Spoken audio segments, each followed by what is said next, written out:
Histoire. C'est la merde, tout est normal. Extrait de Noir Total. Secteur Alpha Tango 12, Détroit, Michigan, UCAS. 30 juillet 2080, 3h41, heure locale.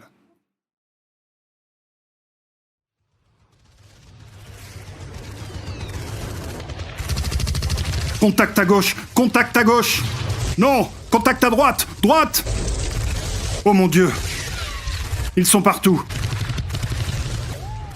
Le caporal Dan Travis, de la 15e compagnie de sécurité mécanisée d'Ares Macro-Technologies, ignora les bruits et la fumée du combat qui l'entourait afin d'ajuster son tir avec sa mitrailleuse lourde M22.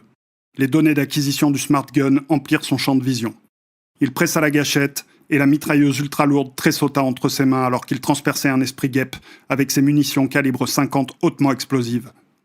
L'insecte abattu alla s'écraser sur le véhicule personnel blindé, VPB, de Travis, projetant des éclaboussures de sang contre la tourelle ouverte et le visage de Travis.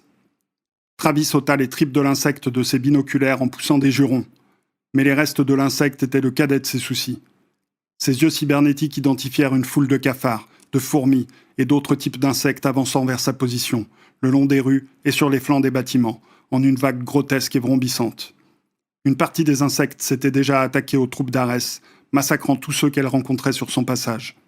Travis et les autres tireurs du VPB répliquèrent avec un tir de couverture meurtrier, réduisant quantité d'insectes en morceaux sanguinolents afin de protéger les escadrons d'infanterie qui se trouvaient devant la ligne de VPB. Mais pour chaque insecte tombé, 6 autres le remplaçaient. Nul besoin d'être un génie tactique pour réaliser que la 15e risquait de se faire déborder en moins d'une minute. « Chef !» Travis beugla dans son micro au moment où sa M22 tomba à court de munitions. « Je les vois. Le lieutenant dit de tenir !» répliqua calmement la sergente-chef Tessa McAvoy depuis l'intérieur du VPB, alors qu'elle prenait les commandes des mitrailleuses avant du véhicule pour laisser une chance à Travis de recharger. « Tenir ? Tu te fous de ma gueule ? Je savais bien que ce lèche-cul allait nous foutre dans la merde !» Travis grommela en remplaçant rapidement la ceinture à munitions de sa M22, dont le canon était devenu écarlate. « Vous n'aurez à faire face qu'à un contact ennemi faible et dispersé, qu'il disait. Vous serez en réserve de la force principale, qu'il disait. Mon cul !» se dit intérieurement Travis, alors qu'il tirait sur le levier d'armement de la M22 avant de faire à nouveau feu. 8 heures plus tôt. L'opération a pour nom de code Latvian Gambit. Notre objectif final n'est ni plus ni moins l'élimination totale de la menace insectoïde. Le caporal Travis se pencha un peu plus en avant dans son siège, les yeux rivés sur le capitaine Evan Dartmouth, chef des opérations, CO, de la 15e MSC. Jusque-là, Travis avait cru qu'il assistait au stupide briefing de préparation habituel et n'avait pensé qu'à son prochain repas. Mais là, il avait perdu l'appétit. Pendant qu'il parlait, Dartmouth pointait une vieille cravache de cavalerie sur différents auras en fournissant certaines données pertinentes. On nous a demandé de protéger et de sécuriser la force d'assaut principale sur son flanc gauche, juste ici, dit-il en appuyant sur une carte de Détroit en RA, qui s'ouvrit sur un nouvel aura dont il marqua la zone sélectionnée. Notre mission est simple, sécuriser la zone et tenir bon. Travis fronça les sourcils. On leur demandait de sécuriser un labyrinthe d'immeubles de bureaux situés juste à côté d'un parc industriel, en n'utilisant que de l'infanterie et des VPB Army Master. Sur ce genre de terrain ultra étroit, les Army Masters seraient fortement gênés dans leurs manœuvres face aux ennemis. Jetant un œil sur sa droite, Travis aperçut la sergente-chef McAvoy, l'air renfrogné, qui tapotait ses défenses de ses doigts. Travis aurait parié un mois de solde que la sergente-chef pensait la même chose que lui. De l'autre côté de la pièce, il aperçut son décérébré de chef de section, le lieutenant Keith Engel, qui se contentait de hocher la tête en signe d'assentiment. Ce susboule était suspendu aux lèvres de Dartmouth comme s'il s'agissait du prochain Sun Tzu. Travis soupira au travers de ses lèvres pincées. Dartmouth continua à déblatérer, évoquant le croisement des champs de tir, les interdictions de zone, la supériorité numérique, la coordination et la communication interunité, avant de demander s'il y avait des questions, ce qui, pour Dartmouth, n'était en fait qu'une formalité avant de mettre fin à la réunion. Dartmouth était avant tout un agent corpo, le genre de CO qui n'appréciait pas que ses ordres soient remis en cause. Il vous briefait sur ce que vous aviez besoin de savoir, ce qu'il attendait de vous, point. Travis recula dans son fauteuil en se demandant pourquoi il avait quitté les forces armées des CAS et s'était engagé dans une corpo. Sans doute à cause de la paye triplée et de la participation aux bénéfices, une connerie dans le genre. Mais une nanoseconde avant que Dartmouth congédie tout le monde, McAvoy stupéfia l'assemblée en prenant la parole. « Monsieur, à quel genre de résistance devons-nous nous attendre de la part de l'ennemi ?» demanda-t-elle calmement. Dartmouth s'immobilisa. Une légère expression de surprise passa sur son visage, puis il se tourna vers McAvoy, les deux mains dans le dos, tenant sa cravache. Engel avait les yeux écarquillés, et son visage terreux était devenu encore plus pâle. En d'autres circonstances, Travis se serait à nouveau posé la question de savoir par quel miracle Engel avait obtenu son poste de commandement. Mais en cet instant, Travis et le reste de sa compagnie observaient le commandant des opérations et la sergente-chef se fixer, le regard planté dans celui de l'autre, jusqu'à ce que Dartmouth finisse par rompre le silence. Les planificateurs opérationnels indiquent que les chances de succès de la force principale sont de 89%. Donc vous n'aurez qu'un contact léger avec l'ennemi, quelques traînards dispersés tout au plus. Travis déglutit. Le fait que Dartmouth ait dit « vous » et non « nous » ne lui avait pas échappé, tout comme le fait que ce dernier tordait doucement sa cravache entre ses mains. Mais McAvoy n'en avait pas terminé. « Et les 11% restants, monsieur ?» Les yeux de Dartmouth se rétrécirent. « Vous n'avez qu'à faire votre boulot, sergente. »« Compris, monsieur. Serez-vous dans le véhicule de tête ?» Travis aurait juré entendre quelque chose craquer derrière Dartmouth. Le capitaine serra la mâchoire. « Non. J'ai reçu l'ordre d'assurer la coordination avec le commandement opérationnel dans le QG de terrain. Le lieutenant Engel assurera le commandement. Une autre question, sergente ?» McAvoy soutint le regard de Dartmouth. « Non, monsieur. » Dartmouth hocha la tête. « Bien, parce que ces ordres viennent d'en haut. Et nous savons tous ce que cela signifie. On décolle dans 6 heures. Vos chefs d'escadron auront le briefing final avant. Compagnie, vous pouvez disposer. »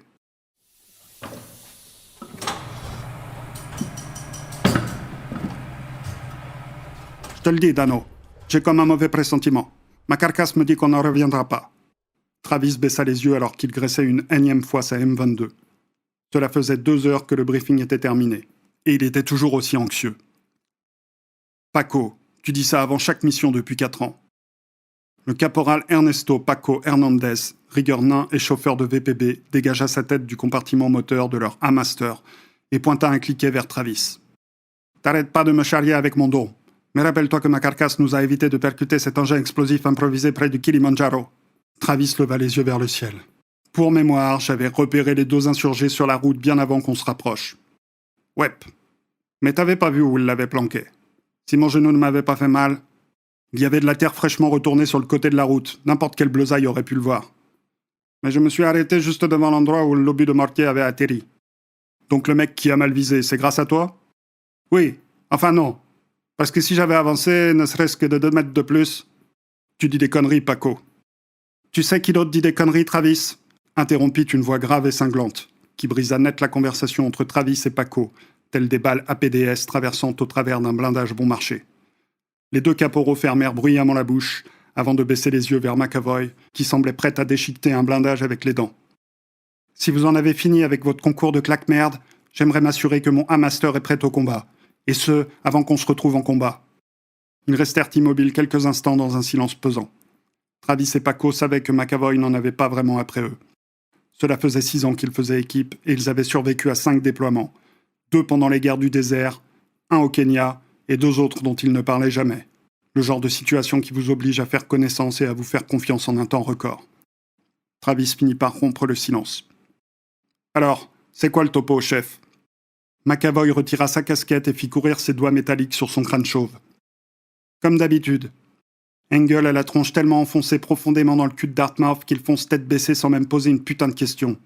Il ne s'est même pas fait chier à demander un soutien magique ou aérien. Il écoutera pas un mot de ce que je dirai. Dartmouth et Engel. Ces 2 putasses vont nous faire tuer. On déconne pas avec les insectes, mec, poursuivit Paco en tapotant distraitement son cliquet sur le bloc moteur. Travis acquiesça. Vous en savez peut-être un peu plus sur cette force principale qu'on soutient, chef ? McAvoy secoua la tête. Non. Même mes sources classiques n'ont aucune information.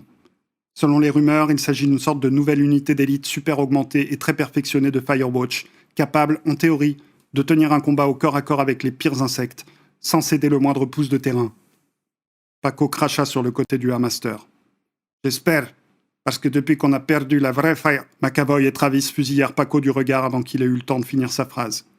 Personne ne parlait des Firewatch renégats, même du bout des lèvres, et surtout pas dans un endroit où l'on pouvait être entendu. Du point de vue de la Corpo, les membres fondateurs du Firewatch étaient des traîtres qui n'existaient plus et dont toute trace avait été effacée. Rien de bon n'arrivait à celui qui en parlait. Pourtant, nombreux étaient ceux qui refusaient de gober la ligne corporatiste officielle. Les Firewatch étaient des héros, de ceux qui parvenaient à tenir les insectes et autres super-menaces à distance. Du moins, ils l'avaient été. Quoi qu'il en soit, retour à nos moutons. Combien de temps avant que le véhicule soit prêt ? Plus que quelques boulons à serrer, chef, et les caisses de munitions à remplir. Après ça, on sera bon. Paco répondit d'une voix sombre. McAvoy acquiesça. Alors action, et fais en sorte que notre équipement soit prêt.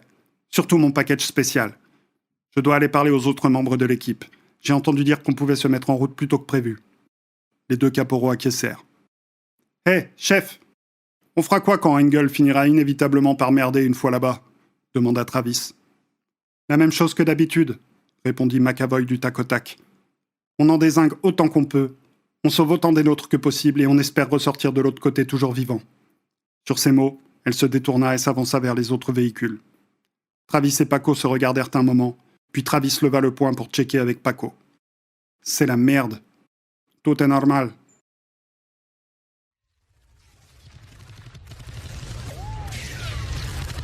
Ici Echo 6 Romero. Nous sommes sur le point d'être submergés. Je répète, nous sommes sur le point d'être submergés. Travis ! McAvoy cria, sa mitrailleuse désormais à sec. Je m'en occupe ! Répondit-il avant de diriger son arme à 2 heures. À approximativement 75 mètres de là, la compagnie Echo était sur le point de se faire renverser par une ligne d'esprit cafard. Sur un ordre mental, les yeux cybernétiques de Travis zoomèrent sur la position d'Echo. « Oh putain, non. Vous allez pas vous faire submerger !» grogna-t-il alors qu'il effectuait un tir de balayage au milieu des cafards qui progressaient, projetant des fragments ensanglantés à mesure que les munitions de sa mitrailleuse lourde s'enfonçaient dans la chair des insectoïdes. Cela permit de ralentir leur charge juste assez longtemps pour permettre aux membres de l'escadron de finir le travail à coups de grenades et de roquettes. Un des soldats jeta un regard en arrière vers Travis et leva le pouce, juste avant que le sol sous ses pieds ne se dérobe et que des pattes d'insectes ne les tirent dessous. Les yeux de Travis s'écarquillèrent alors que la rue où Echo se trouvait quelques instants plus tôt disparaissait et que la brèche progressait vers la ligne de la 15e. « Sergente, on a un contact souterrain. Ils sont en train de creuser un tunnel juste sous nos pieds. » Travis rugit dans son micro tout en tirant une courte rafale pour abattre un autre esprit guêpe sur le point de fondre sur lui depuis un bâtiment proche. « Il faut qu'on bouge !» Silence radio du côté d'Engel, encore. Travis apercevait le Hamaster du lieutenant, immobile à une 50aine de mètres, un peu plus loin sur la route. Malgré le bruit de l'asphalte qui craquelait, des tirs et des différentes communications, Travis entendit McAvoy ordonner depuis l'intérieur du Hamaster. « Putain, à toutes les unités, ici Grinder 2 Alpha, je prends le commandement. Je répète, je prends le commandement. À toutes les unités, mise en place du plan Beta, tout le monde se replie en seconde position de défense. Echo 6, rembarquez toute votre équipe, on se barre. Quoi ? Grinder 2, ici Grinder 6, qu'est-ce que vous fichez ? Que toutes les unités tiennent leur position. Je répète, tenez... » Sans prévenir, le sol s'ouvrit sous le Hamaster d'Engel et l'engloutit. Mais le cauchemar ne s'arrêta pas là. Travis était aux premières loges du massacre à venir. Alors que le sol se désagrégeait, les troupes d'Ares étaient englouties sous les rues qui s'effondraient, ou submergées par les insectes rampants qui réduisaient en pièces les troupes infortunées. En quelques instants, la moitié de l'infanterie avait été réduite en un tas de chair inerte ou emportée vers l'enfer insectoïde qui s'ouvrait sous leurs pieds. 2 longues minutes plus tard, les Hamasters de la 15e battaient en retraite, emportant ce qui restait de la compagnie Echo. Travis et les autres mitrailleurs défouraillèrent jusqu'à ce que leurs canons blanchissent sous la chaleur, se tordent ou tombent à court de munitions. Lorsqu'il n'eut plus de possibilité de faire feu, Travis referma hermétiquement la tourelle pour rester protégé dans le Hamaster. Tandis que Paco, dans son cocon de rigueur, allumait les moteurs du VPB, Travis s'attacha sur le siège resté vide à côté de McAvoy. Tous deux observaient l'écran tactique principal alors que les autres véhicules de la 15e tombaient les uns à la suite des autres. L'un disparut dans un trou d'insectes, 2 autres furent ensevelis sous la nuée. Le Hamaster percuta quelque chose et Travis jeta un œil par la fenêtre. De chaque côté de la rue, les façades des bâtiments s'écroulaient, bloquant leur retraite. « Ils nous encerclent !» marmonna Travis. Il jeta un œil au compartiment arrière. Les troupes de la compagnie Echo étaient complètement abattues, et la plupart des hommes tremblaient de peur. Alors que Paco tournait à un coin de rue en envoyant valser un camion de livraison, dans le VPB, le son du métal frottant contre le métal devint assourdissant, et l'odeur d'un moteur en train de brûler emplit la cabine. Travis et McAvoy échangèrent un regard, puis la sergente se pencha sous son siège pour y récupérer une sacoche explosive. Ils savaient tous deux que cela ne les sauverait pas, mais ils éviteraient ainsi de se faire prendre et emporteraient avec eux autant d'insectes que possible. Mais avant que McAvoy puisse armer la charge, le sol s'ouvrit sous leurs pieds. Travis sentit sa tête heurter la cloison du VPB à au moins 3 reprises et ses yeux cybernétiques furent déconnectés. L'intérieur de la cabine se remplit de cris de panique et de bourdonnements. Travis tenta de parler, mais les mots restaient bloqués dans sa gorge. Sa bouche devint humide. Des tirs retentirent, assourdissants. Pendant ce qui lui sembla une éternité, il resta suspendu à son harnais. Le monde devint un mélange chaotique d'images floues, alors que ses yeux redémarraient. Ses oreilles bourdonnaient de sang et de peur. C'est alors que, malgré ce bourdonnement, Travis crut percevoir un autre son, un changement, comme si le bruit des déflagrations était différent. Il se redressa et défit ses attaches, tombant sur le sol du VPB, ou plutôt son flanc, en l'occurrence. Le compartiment de l'infanterie était vide et les portes grandes ouvertes. Merde. Travis jeta un œil alentour et aperçut McAvoy, son casque recouvrant son visage. Il tenta désespérément de ramper jusqu'à elle, mais son corps refusait de coopérer. Tendant la main gauche, Travis s'approcha jusqu'à environ 10 cm de McAvoy, puis il sentit quelque chose le saisir au niveau de la jambe et le tirer hors du VPB. Paniqué, il tenta de dégainer son arme de poing, mais sa main fut arrêtée par un homme en armure lourde. Surpris, Travis cligna des yeux. Il était face à la visière d'un Firewatch. Mais il y avait quelque chose de différent dans cette armure, comme s'il s'agissait d'un ancien modèle. « Tout va bien, soldat, on vous tient !» dit le sauveteur de Travis, alors qu'on le tirait hors du VPB jusqu'à une sorte de sous-sol.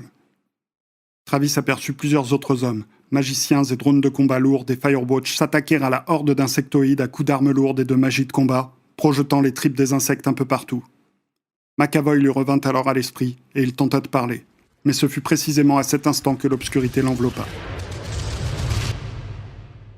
Travis se réveilla soudainement et tenta quelques inspirations, puis réalisa qu'il se trouvait sur un lit de camp et que sa tête et son cou étaient entourés de bandages. Lentement, il ouvrit les yeux et tourna la tête. Tout autour de lui, plusieurs rangées de lits étaient occupées par d'autres soldats d'Ares, plus ou moins gravement blessés. Une magicienne humaine était en train de lancer un sort de soin sur un soldat auquel il manquait un bras. Quelques minutes plus tard, elle s'interrompit, prit quelques profondes inspirations et regarda Travis. « Ah, vous êtes réveillé. Cela ne vous a pris que 4 jours. Ça n'a rien de surprenant vu vos blessures. » Travis cligna des yeux, surpris. « 4 jours ?» répondit-il, d'une voix rauque. Sa gorge le brûlait atrocement. Un peu d'eau serait bienvenue avant qu'il tente de parler à nouveau. La magicienne lui tendit une bouteille en plastique. « Je suis la docteure Abigail Brown, ancienne médecin en chef de... » Ça n'a aucune importance. Je suis une doc des rues dorénavant, au service d'une clientèle différente. McAvoy... Hernandez, demanda Travis d'une voix rauque entre 2 gorgées. Brown prit cet air neutre et sombre qu'ont les médecins lorsqu'ils annoncent une mauvaise nouvelle. Je suis désolé. On m'a dit qu'à part vous et quelques autres soldats de votre VPB, il n'y avait pas de survivants. Travis laissa sa tête retomber. Il sentit les larmes monter et sa voix se brisa lorsqu'il demanda « Que s'est-il passé ?»« Je vais vous le dire, » lui répondit une voix inconnue. Travis se tourna vers cette voix forte et n'en crut pas ses yeux. Dans l'embrasure de la porte, vêtue d'un treillis de combat et équipée d'un plan magique, se tenait la colonelle Anne Ravenheart, la chef des traîtres, la faction renégate des Firewatch. « Damien Knight !»« Voilà ce qu'il s'est passé », poursuivit-elle à l'attention de Travis en franchissant l'entrée des urgences de Fortune. Il a pensé qu'il pourrait une fois pour toutes mettre fin à la menace insectoïde et devenir un putain de héros. Son arrogance a coûté trop de vies précieuses. Maintenant, on risque une invasion d'insectes dans des proportions apocalyptiques, et on a besoin de monde pour la repousser. On a déjà des alliés, mais il nous en faut plus, en particulier des gens comme vous, capables de se battre, de m'aider à rallier ce qu'il reste d'Ares et de tenir la position. Qu'en dites-vous, caporal ? Travis s'assit. « Non. » Ravenheart haussa un sourcil. « Non ? » « On ne tient pas la position. On les tue, tous. Rien de moins. » Ravenheart sourit et tendit la main à Travis, qui la serra avec empressement.